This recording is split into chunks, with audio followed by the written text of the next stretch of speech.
আসসালামু আলাইকুম। বাংলা প্রথম পত্রের এমসিকিউ ক্লাসে তোমাদের সবাইকে ওয়েলকাম জানাচ্ছি। সো তোমরা যারা এসএসসি শিক্ষার্থী আছো, 2026 সালের শিক্ষার্থী, সো তোমাদের জন্য এমন গুরুত্বপূর্ণ 72টা এমসিকিউ আমি রেডি করছি, যেই এমসিকিউ গুলো তুমি যদি করে যেতে পারো মোটামুটি তোমার 22 থেকে 25টা এমসিকিউ তোমার কমন পড়বে। ঠিক আছে, এইভাবে আমরা তৈরি করছি।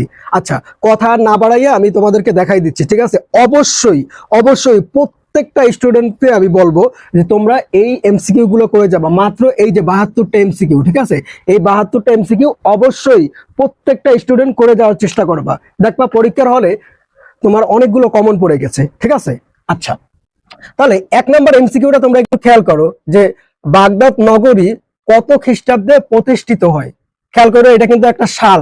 ঠিক আছে, এই সালটা তোমার একটু মাথায় রাখতে হবে।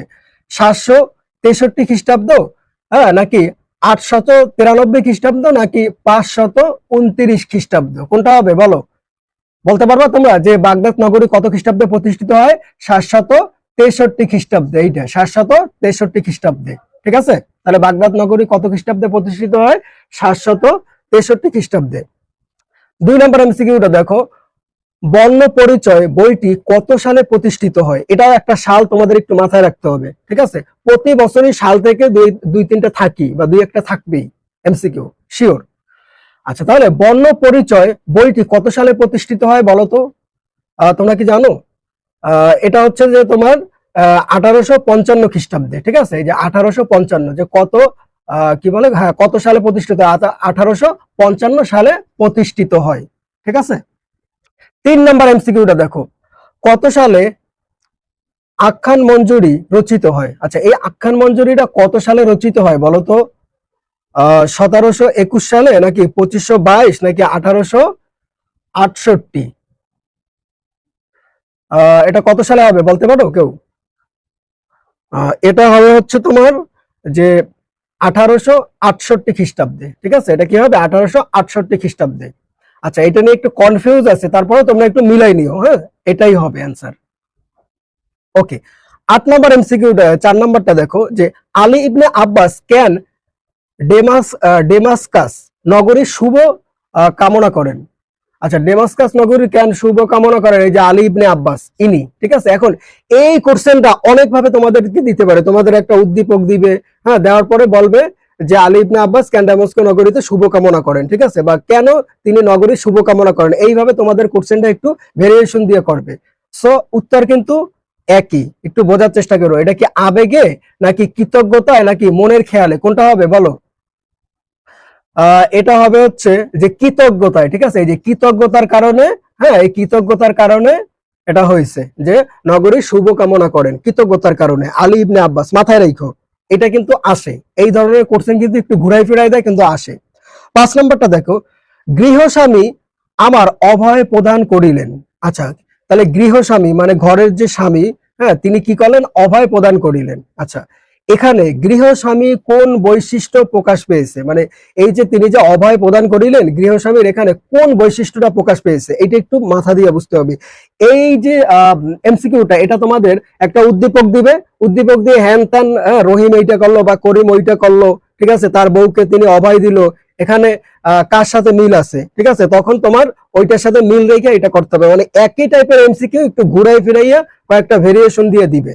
বোঝার চেষ্টা করবা যে এখানে অভয় প্রদান করিলেন, এখানে গৃহস্বামী কোন বৈশিষ্ট্য প্রকাশ পেয়েছে, কোনটা বলতো? চতুরতা না মহানুভবতা? এটা হচ্ছে যে এই যে সে যে অভয় দিল, এটা তার কি? মহানুভবতা। মাথায় রেখো। এরপরে 6 নম্বরটা দেখো যে আশ্রয়দাতার বাড়িতে আলী ইবনে আব্বাস কতদিন অবস্থান করেছিলেন? তাহলে কার বাড়িতে? আশ্রয়দাতার বাড়িতে। মানে যিনি তাকে আশ্রয় দিয়েছিলেন, আশ্রয়দাতার বাড়িতে আলী ইবনে আব্বাস কতদিন অবস্থান করেছিলেন? 2 দিন, 5 দিন, 1 মাস? আচ্ছা, 2 মাস, 1 মাস, তারপর হচ্ছে 2 দিন, এটা কত হবে? 1 মাস। ঠিক আছে, এই যে আশ্রয়দাতার বাড়িতে আলী ইবনে আব্বাস 1 মাস অবস্থান করেছিলেন। কত মাস? 1 মাস। সরাসরি দিয়ে দিবে কিন্তু এই ধরনের কোশ্চেন। 7 নম্বরটা দেখো, তিনি আমার আকার প্রকার প্রদর্শনে বুঝিতে পারিলেন। মানে কি? আকার প্রকার দর্শনে, ঠিক আছে, মানে দেখে, তার আকার প্রকার দেখে বুঝিতে পারিলেন। কি বুঝতে পারিলেন? এখানে তিনি কে? ঠিক আছে, আচ্ছা, এই যে এখানে এই যে তিনি, এই যে বলছে না যে তিনি, এই তিনিটা কে, এটা বলছে যে এখানে তিনি কে। যারা গল্প পড়ছো তারা তো জানো কি হবে, যে খলিফা নাকি আশ্রয়দাতা নাকি আলী ইবনে আব্বাস, এটা কি হবে বলতো? এটা হবে ওই যে এই যে তিনি আমার আকার প্রকার দর্শনে বুঝিতে পারিলেন। এই যে আকার প্রকার দর্শন মানে দেখে বুঝিতে পারিলেন যে তার একটা সমস্যা আছে, এই জন্য তাকে কি করতে হবে? আশ্রয় দিতে হবে। যে আশ্রয়টা দিছে কে? আশ্রয়দাতা। ঠিক আছে, তার মানে কি আকার প্রকার এটা কে বুঝলো? আশ্রয়দাতা বুঝলো। তাহলে কি হবে? আশ্রয়দাতা। একটু বুঝো, একটু বুঝা পড়ো, না কিন্তু পারবা না, সরাসরি অনেক সময় দিবে না, হ্যাঁ, অপশন আকারে দিয়ে দিবে। 8 নম্বরটা দেখো, তা হইলে মৃত্যুকালে আমার কোন ক্ষোভ থাকে না। কথাটা বুঝো, তা হইলে মৃত্যুকালে আমার কোন ক্ষোভ থাকে না। হ্যাঁ, কি হলে, এই যে শেষে প্রশ্ন করছে যে কি হলে মৃত্যুকালে কোনো ক্ষোভ থাকে না, কিছু অর্থ পেলে নাকি কৃতজ্ঞতা প্রকাশের সুযোগ পেলে। এটা হবে হচ্ছে এই যে কৃতজ্ঞতা প্রকাশের সুযোগ পেলে। ঠিক আছে, আরো অপশন থাকবে, জাস্ট তোমার সঠিক উত্তরটা জানতে হবে। তা হইলে মৃত্যুকালে আমার কোনো ক্ষোভ থাকবে না। কেন ক্ষোভ থাকবে না? যদি তার যদি কৃতজ্ঞতা আমি প্রকাশ করার সুযোগ পাই। ওকে, নাম্বারটা দেখো, প্রত্যুপকার গল্পে খলিফাকে বিনীতভাবে কি সম্বোধন করা হয়? বিনীতভাবে মানে কি আন্তরিকভাবে, বিনীতভাবে কি সম্বোধন করা হয়? মহামতি, ধর্মাবতার নাকি দয়াময়। এটা হবে হচ্ছে ধর্মাবতার। কি হবে? ধর্মাবতার। ঠিক আছে, মানে ধর্মের অবতার। এখন এই অবতার জিনিসটা হিন্দুরা ভালো বোঝো, অবতারবাদ। হ্যাঁ, মুসলিমদের ক্ষেত্রে একটু বলি যে অবতারবাদ কি, ধর্ম অবতার মানে কি, মানে যিনি ধর্ম নিয়ে আসেন এবং ধর্মের প্রসার বা প্রসারণ করেন। ঠিক আছে, যেটাকে আমরা নবী এবং রাসূল বলি বা আলেম, হ্যাঁ, যাদের কাজ আছে ধর্মকে প্রচার করা, এটা বলে ধর্ম অবতার, মানে তিনি একজন ধর্মের অবতার। আচ্ছা, তারপরে আলী ইবনে আব্বাস আশ্রয়দাতার পরিচয় পেয়ে সিদ্ধান্ত নিয়েছিলেন। ওকে, কি সিদ্ধান্ত নিয়েছিলেন? তাকে স্বাধীন করার নাকি খলিফার কাছে নিয়ে যাওয়া নাকি পরিবারের কাছে ফিরিয়ে দেওয়ার। কি হবে? এখানে দুইটা হবে। ঠিক আছে, এরকম ইয়েগুলোতে দুইটা হবে। দেখো, আলী ইবনে আব্বাস আশ্রয়দাতার পরিচয় পেয়ে, আশ্রয়দাতা মানে যিনি তাকে আশ্রয় দিয়েছে, আশ্রয়দাতার পরিচয় পেয়ে সিদ্ধান্ত নিয়েছিলেন। কি সিদ্ধান্ত নিয়েছিলেন আলী ইবনে আব্বাস? স্বাধীন করার, আর কি বলতো? পরিবারের কাছে ফিরিয়ে দেওয়ার। এই দুইটা হবে। খলিফার কাছে নিয়ে যান না, খলিফার কাছে নেওয়ার কাজ কি? হ্যাঁ, খলিফার কাছে নেওয়ার কোনো কাজ নেই, তাকে স্বাধীন করা আর হচ্ছে পরিবারের কাছে ফিরিয়ে দেওয়া। ওকে, 11 নম্বরটা দেখো, প্রত্যুপকার গল্পে সম্ভ্রান্ত ব্যক্তির চরিত্রে ফুটে উঠেছে নিঃস্বার্থ পরোপকার নাকি মহানুভবতা নাকি কৃতজ্ঞতা। কোনটা হবে বলতো? নিঃস্বার্থ পরোপকার। কি হবে? নিঃস্বার্থ পরোপকার। আর একটা কি হবে? মহানুভবতা। কি হবে? মহানুভবতা। ঠিক আছে, তাহলে কি প্রত্যুপকার গল্পে সম্ভ্রান্ত ব্যক্তির চরিত্রে ফুটে উঠেছে নিঃস্বার্থ পরোপকার আর হচ্ছে কি মহানুভবতা। ঠিক আছে, মাথায় রেখো। 12 নম্বরটা দেখো, এ কথা সে শিশুকাল হইতে বুঝিয়া লইয়াছে। মানে এ কথা সে শিশুকাল হইতে বুঝিয়া লইয়াছে, এরকম একটা দেবে, দেওয়ার পরে বলবে যে সুবা কোন কথা বলেছিল। ঠিক আছে, আচ্ছা, তাহলে সুবা কোন কথা বলেছিল? সে বিধাতার অভিশাপ স্বরূপ নাকি সে মায়ের গর্ভের কলঙ্ক। কোনটা হবে বলো? আরো অনেকগুলো অপশন থাকবে, আমি দুটো দিলাম। আচ্ছা, কি হবে? সে বিধাতার অভিশাপ স্বরূপ। এ কথা সে শিশুকাল হইতে বুঝিয়া লইয়াছে, মানে সুবা মনে মনে ভাবতেছে যে আমি মনে হয় বিধাতার মানে সৃষ্টিকর্তার কি অভিশাপ স্বরূপ। হ্যাঁ, এই জন্য আমি কি বাক প্রতিবন্ধী। সুবা কোন কথা বলেছিল? যে সে বিধাতার অভিশাপ স্বরূপ। আসলে এটা তার মনের ধারণা, আসলে এটা ভুল কথা, কিন্তু এইটাও অ্যান্সার হবে। 13 নম্বরটা দেখো, যে সুবা গল্পে সুবার জীবন চরিত্রের সঙ্গে প্রকৃতির সাদৃশ্য কিসে। আচ্ছা, তাহলে সুবার জীবন চরিত্রের সাথে প্রকৃতির কি সাদৃশ্য, এইটা এইভাবেও থাকতে পারে, অথবা তোমার একটা উদ্দীপক দিবে। ঠিক আছে, একটা মেয়ের নাম দিয়ে বলবে যে অমুক অমুক অমুক, হ্যাঁ, এটার সাথে সুবার কোনটার সাথে মিল আছে বা অমিল আছে। ঠিক আছে, বা হ্যাঁ, এরকম একটা কথা বলবে। তাহলে তোমার বেসিক ধারণাটা জানতে হবে। বেসিক ধারণাটা জানলে তুমি ওইগুলো এমনিতে একটু মাথা খাটাইয়া পারবা। আর একটা কথা তোমাদেরকে বলি, উদ্দীপক নির্ভর যে এমসিকিউ গুলো আছে ওইগুলো কিন্তু ইজি, একটু পড়লেই বোঝা যায়। জাস্ট একটু পেঁচানোর চেষ্টা করবে, কিন্তু ঠান্ডা মাথায় পড়ার চেষ্টা করবা। আর উদ্দীপক নির্ভর এমসিকিউ গুলো একটু শেষের দিকে দাগানোর চেষ্টা করবা। ঠিক আছে, কারণ ওগুলো অনেক কিছু পড়তে হয়, ভাবতে হয়, হ্যাঁ, একটু শেষের দিকে দাগানোর চেষ্টা করবা। তাহলে দেখো, সাদৃশ্য কিসে? বেদনায়, ভাষায় নাকি সৌন্দর্যে। এটা কি হবে? ভাষায়। তাহলে কি সুবা গল্পে সুবার জীবন চরিত্রের সঙ্গে প্রকৃতির সাদৃশ্য কিসে? ভাষায়। প্রকৃতি, গাছপালা, এগুলো ওরা তো কথা বলতে পারতেছে না, সুবাও কথা বলতে পারতেছে না, এই জন্য ওদের একটা সাদৃশ্য আছে। এই যে পানি টানি, হ্যাঁ, তারপর হচ্ছে গাছপালা, এরা তো কথা বলতে পারতেছে না, আর সুবাও কথা বলতে পারে না, এই জন্য তাদের একটা সাদৃশ্য আছে। কিসের সাদৃশ্য? ভাষার সাদৃশ্য। তারা দুইজনেরই ভাষার সমস্যা, মানে ভাষায় কথা বলতে পারে না। 14 নম্বরটা দেখো, সুবার পক্ষ থেকে প্রতাপের জন্য কয়টি করে পান বরাদ্দ ছিল? এটা সরাসরি আকারে আসবে যে কয়টি করে, 2টি, 3টি নাকি 1টি। এটা হবে হচ্ছে 1টি পান, মাত্র একটা পান বরাদ্দ ছিল সুবার জন্য। ঠিক আছে, সুবার জন্য প্রতাপের পক্ষ থেকে কয়টি পান বরাদ্দ ছিল? মাত্র আছে, সেগুলো তোমাদের করতে পারে। যে সুবা মুক্তির আনন্দ পায়, হ্যাঁ, নির্বাক প্রকৃতির কাছ থেকে, এটা একটু মাথায় রেখো। আচ্ছা, এটা হচ্ছে তোমার হচ্ছে ক নাম্বারে, হ্যাঁ, তোমার এই যে সৃজনশীলে ক নাম্বারে আসতে পারে যে সুবা মুক্তির আনন্দ পায় কার কাছ থেকে? নির্বাক প্রকৃতির কাছ থেকে। ঠিক আছে, এটা একটু মনে রেখো। তারপরে এটা দেখো, এমসিকিউ এর ক্ষেত্রেও দরকার, প্লাস ক নাম্বারের ক্ষেত্রেও দরকার, যে সুবা নদী তটে লুটিয়ে পড়ে শুক্লা দ্বাদশীর রাতে। আচ্ছা, শুক্লা দ্বাদশীর রাতে, এটা একটু মাথায় রেখো যে সুবা নদী তটে লুটিয়ে পড়ে, হ্যাঁ, মানে নদীর কাছে লুটিয়ে পড়ে, হ্যাঁ, পড়ে যায়। আচ্ছা, এটা কখন পড়ে যায়? শুক্লা দ্বাদশীর রাতে। কত রাতে? শুক্লা দ্বাদশীর রাতে, শুক্লপক্ষ। এটা হচ্ছে যে শুক্লপক্ষ, কৃষ্ণপক্ষ। ঠিক আছে, এটা হচ্ছে তোমার হচ্ছে এটা হিন্দুরা এটা ভালো বলতে পারবে। ঠিক আছে, তাহলে কি শুক্লা দ্বাদশীর রাতে, এটা একটু মাথায় রেখো। শুক্লা দ্বাদশীর রাতে সে সেন্সলেস হয়ে পড়ে গেছে অথবা পড়ে গেছে, মাথায় রেখো। 15 নম্বরটা দেখো, সুবা কি লিখলাম এটা, গোসাইদের ছেলে প্রতাপকে আশ্চর্য করার চেষ্টা করতে চাইতো কারণ। আচ্ছা, আচ্ছা, গোসাইদের ছেলে প্রতাপ, প্রতাপকে হয়তো সে পছন্দ করে, তোমরা যারা পড়ছো জানো সবাই। ঠিক আছে, এটা আমার বলার কিছু নাই। এটা হচ্ছে কেন, হ্যাঁ, আশ্চর্য করতে চাইতো, কারণটা কি? কেন সুবা প্রতাপকে এত আশ্চর্য করতে চাইতো বা নিজের দিকে আকর্ষণ করতে চাইতো?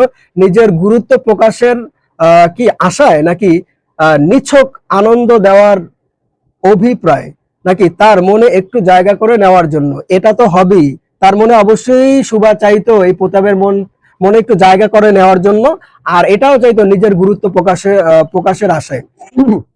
মানে নিজের যে গুরুত্বটা আছে এটা তার কাছে প্রকাশ করার একটা চেষ্টা করতো সে। হ্যাঁ, এই দুইটাই অ্যান্সার হবে, তবে নিছক আনন্দ দেওয়ার অভিপ্রায় এটা হবে না। হ্যাঁ, এটা হবে না। আচ্ছা, উদ্দীপকটা দেখো, এই যে উদ্দীপক নির্ভর কিন্তু অনেক ধরনের কোশ্চেন করে, আমি একটু তোমাদেরকে একটা ধারণা দিচ্ছি, খেয়াল করো। এই উদ্দীপকটা খেয়াল করো যে হাবিবের কি লিখলাম এটা, প্রাণী হ্যাঁ, প্রাণাধিক প্রিয় গরু কালামানিককে অভাবের তাড়নায় বিক্রি করতে নিয়ে যাচ্ছে। আচ্ছা, তাহলে কি ওই যে হাবিবের প্রাণাধিক মানে অনেক প্রাণের প্রিয় গরু কালামানিক, গরুটার নাম কি? কালামানিক বা ধলামানিক, যেটাই বলো, অভাবের তাড়নায় বিক্রি করতে নিয়ে যাচ্ছে। কিসের কারণে? অভাবের তাড়নায়। আচ্ছা, কালামানিকের চোখে পানি দেখে, কালামানিক মানে কি? এই যে গরু, গরুর নাম কালামানিক, এই কালামানিকের চোখে পানি দেখে হাবিব গরু বিক্রি না করে বাড়িতে ফিরে নিয়ে আসেন। হ্যাঁ, ফিরিয়ে নিয়ে আসেন। জিনিসটা কি? যে হাবিব সাহেব তার যে প্রাণ প্রিয় গরু, হ্যাঁ, তার নাম ছিল কালামানিক, তাকে অভাবের তাড়নায়, হ্যাঁ, তার অভাবের কারণে সে বিক্রি করতে নিয়ে যাচ্ছিল। পরবর্তীতে দেখলো যে গরুটা চোখে পানি, হ্যাঁ, পরে তার একটা মায়া লাগলো, যেহেতু তার প্রিয় একটা গরু। পরবর্তীতে তিনি বিক্রি না করে ওটাকে আবার বাড়িতে ফিরিয়ে নিয়ে আসলো। ঠিক আছে, এই কথাটা একটু ঘুরে ফেরায় বলবে, হ্যাঁ, বা অন্য কোনো কিছুর সাথে উদাহরণ দিয়ে তোমাদের দিয়ে দিতে পারে। হ্যাঁ, জাস্ট তোমার জিনিসটা একটু মাথার দা বুঝতে হবে।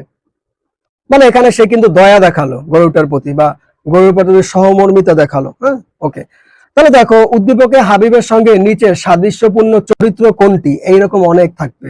প্রতাপ নাকি সুবা নাকি বাণীকণ্ঠ? এটা হবে সুবা। সুবারও কি ছিল? এরকম দয়া মায়া ছিল। ঠিক আছে, তাহলে সুবা হবে, প্রতাপও না বাণীকণ্ঠও না, কি হবে? সুবা হবে। 17 নম্বরটা দেখো, উক্ত সাদৃশ্যের কারণ কি? উক্ত সাদৃশ্যের কারণ কি বলতে পারো?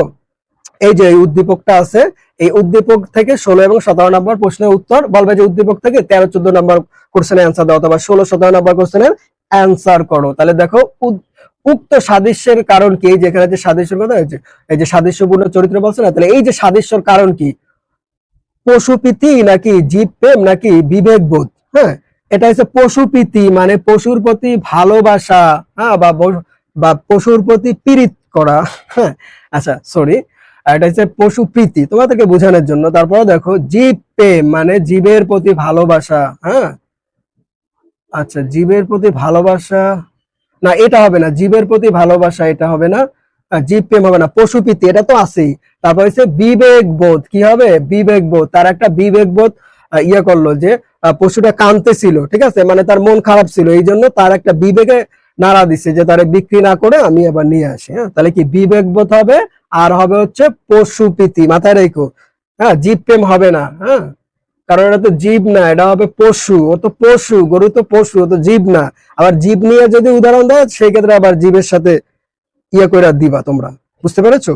সবসময় যে পশু দেবে এমন কোনো কথা নেই, জীবও তো দিতে পারে। তখন যদি জীবের কথা দেয়, পশু না দিয়ে যদি কোনো জীব, হ্যাঁ, কথা দেয়, তাহলে তুমি জীব প্রেম দাগাবা, আর হচ্ছে বিবেক বোধ এটা থাকবে, এই দুইটা দাগাবা। আই হোপ বুঝতে পেরেছো। 58, সার্থকতা কিসের চাইতে কম নয়? তাহলে লাইব্রেরির সার্থকতা কিসের চাইতে কম নয়? হাসপাতালের নাকি স্কুলের নাকি কলেজের? কি হবে বলতো? হাসপাতালের। কি হবে? হাসপাতালের। তাহলে দেশে লাইব্রেরির সার্থকতা কিসের চাইতে কম নয়? হাসপাতালের।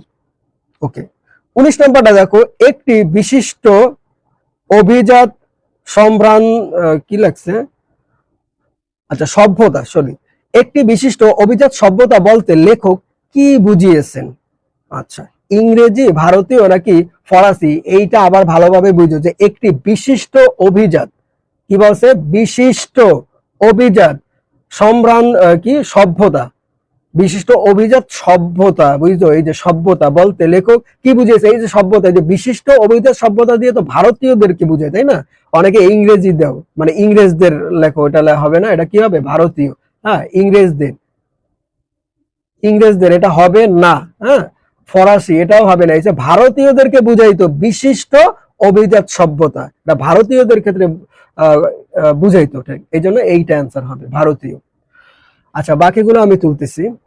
তোমরা 20 নাম্বার এমসিকিউটা একটু খেয়াল করো যে স্কুল কলেজে ছেলেমেয়েরা বই পড়ে কিভাবে। আচ্ছা, এখন কথা হলো, তো তোমরা তো জানো যে স্কুল কলেজের ছেলেমেয়েরা কিভাবে বই পড়ে, কিন্তু ওইভাবে তো তোমরা লিখতে পারবে না, তোমাদের এখান থেকে বুঝা তারপর লিখতে হবে। যেমন দেখো যে শিক্ষার জন্য, যেমন হচ্ছে শিক্ষার জন্য, তারপর হচ্ছে বাধ্য হয়ে, তারপরে স্বেচ্ছায়। এখন তোমরা মনে করবা যে স্কুল কলেজের ছেলেমেয়েরা বই পড়ে কিসের জন্য? শিক্ষার জন্য। আসলে শিক্ষার জন্য না, তারা বাধ্য হয়ে বই পড়ে, ঠিক আছে? শিক্ষার জন্য কয়জন পড়ে? অল্প কিছুজন, বেশিরভাগই এটা কি হয় যে বাধ্য হয়ে এই বইগুলা পড়া হয়, ঠিক আছে, বাধ্য হয়ে। তাহলে কি হবে? বাধ্য হয়ে। 21 নম্বরটা দেখো, বই পড়া প্রবন্ধের লেখক লাইব্রেরিতে কিসের উপর স্থান দিয়েছেন? মানে লাইব্রেরিকে কিসের উপর স্থান দিয়েছেন বই পড়ার লেখক? হাসপাতালের নাকি স্কুল কলেজের নাকি অর্থবিত্তের? কোনটা হবে বলো তো?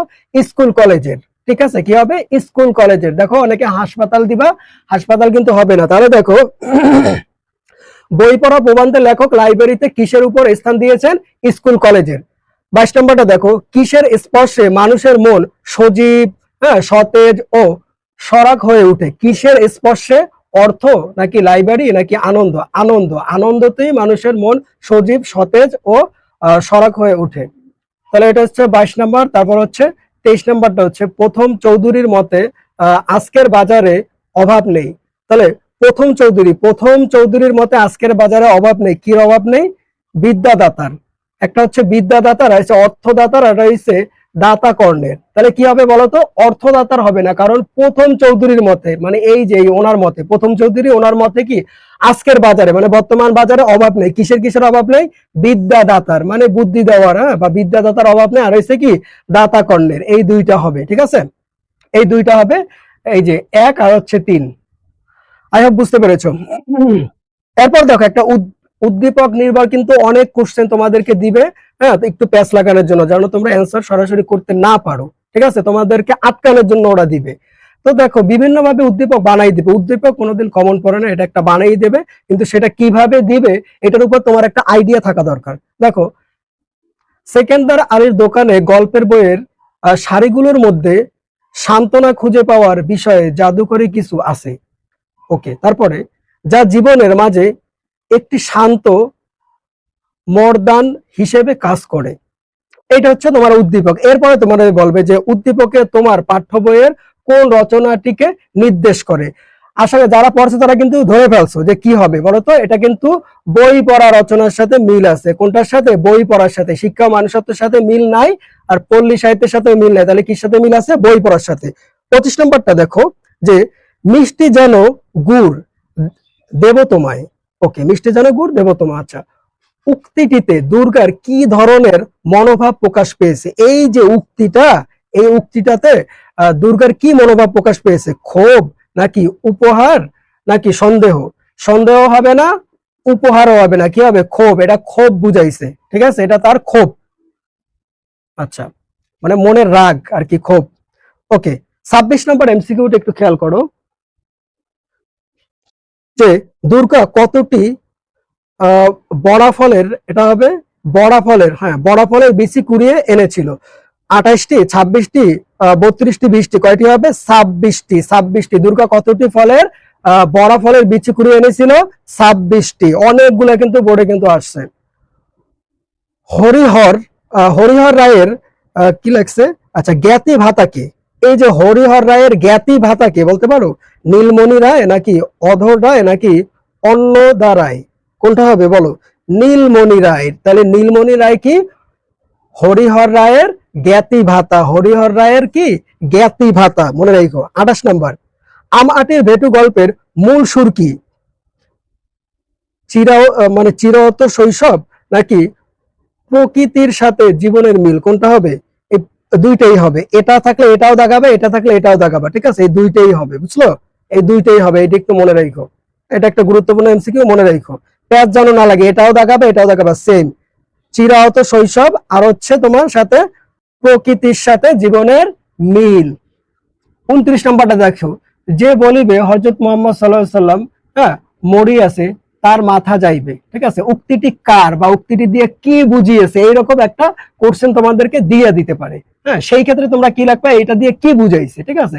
এটা দিয়ে বুঝাচ্ছে হচ্ছে আনুগত্য বুঝায় না, ধর্মানুভূতিটাও বুঝায় না। তাহলে কি বুঝায় বলো তো? বিভ্রান্তি।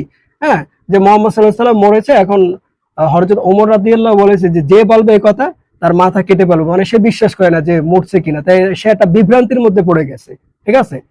সো তাহলে কি হবে? বিভ্রান্তি। 30 নম্বরটা দেখো, হযরত মুহাম্মদ সাল্লাল্লাহু আলাইহি সাল্লাম চরিত্র মধুময় হয়ে উঠেছিল কিভাবে? সত্যের নিবিড় সাধনায়, ঠিক আছে। তাহলে হযরত মুহাম্মদ সাল্লাল্লাহু আলাইহি সাল্লামের চরিত্র মধুময় হয়েছিল কিভাবে? সত্যের নিবিড় সাধনায়। 31 নম্বরটা দেখো, সাফা ও মারওয়া পাহাড় কোথায় অবস্থিত বলো তো? এটা সবাই জানো, মদিনায় তো না, কাবার নিকটে, ঠিক আছে, কাবার নিকটে সাফা ও মারওয়া পাহাড় অবস্থিত, কাবার নিকটে। 32 নম্বরটা দেখো, যারা হজ করছে তারা তো জানে এটা, তাদের সাথে মানে তাদের কাছে জিজ্ঞেস করে দেখো। ধি ও ধ্বজা শব্দের অর্থ কি? ওকে, বুদ্ধি ও পতাকা। আমরা জানি ধি ও ধ্বজা শব্দের অর্থ হচ্ছে বুদ্ধি ও পতাকা, ঠিক আছে, এটা হবে বুদ্ধি ও পতাকা, শক্তিশালী ও আশা, এটা হবে না। 33 নম্বরে দেখো, নিম গাছের দিকে